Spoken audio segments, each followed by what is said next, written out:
قربانی کے وجوب کے شرائط کیا فقہ نے بیان کی ہے؟ چنانچہ قربانی کے وجوب کے شرائط چند ایک بیان کیا ہے فقہ نے۔ ان میں سے یہ کہ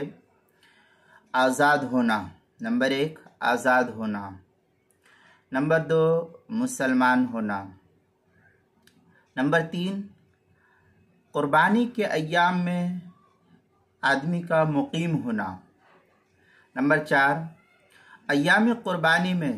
نصاب کے بقدر روپیہ، پیسہ، مال، سونا چاندی یا اسی طریقے سے مال تجارت یا ضرورت سے زائد ساز و سامان کا انسان کا مالک ہونا،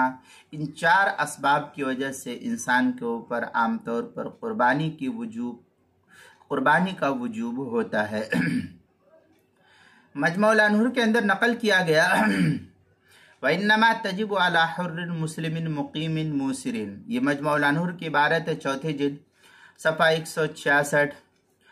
در مختار کے اندر ہے وَشَرَائِطُهَا الْإِسْلَامُ وَالْإِقَامَةُ وَالْيَسَارُ الَّذِي يَتَعَلَّقُ بِهِ وُجُوبُ صَدَقَةِ الْفِطْرِ،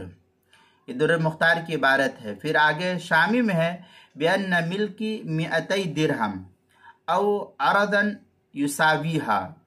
اس طریقے کی عبارت در مختار ما شامی جو کراچی کا چھپا ہوا نسخہ اس کی 9ویں جلد صفحہ 452 اور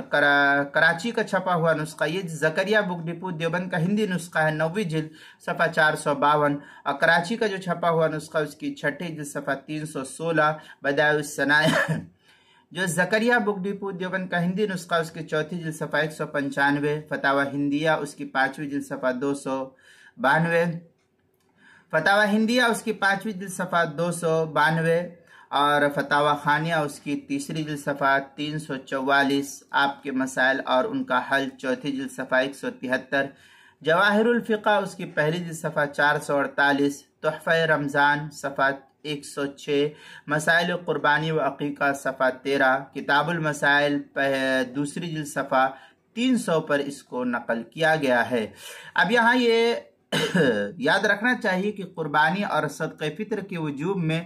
مال پر سال کا گزرنا یا مال نامی ہونا یہ فقہ نے کوئی شرط نہیں لگائی ہے۔ جس وقت آپ کے پاس مال آیا اسی وقت آپ پر قربانی اور صدقۃ الفطر کا وجوب شمار کیا جائے گا۔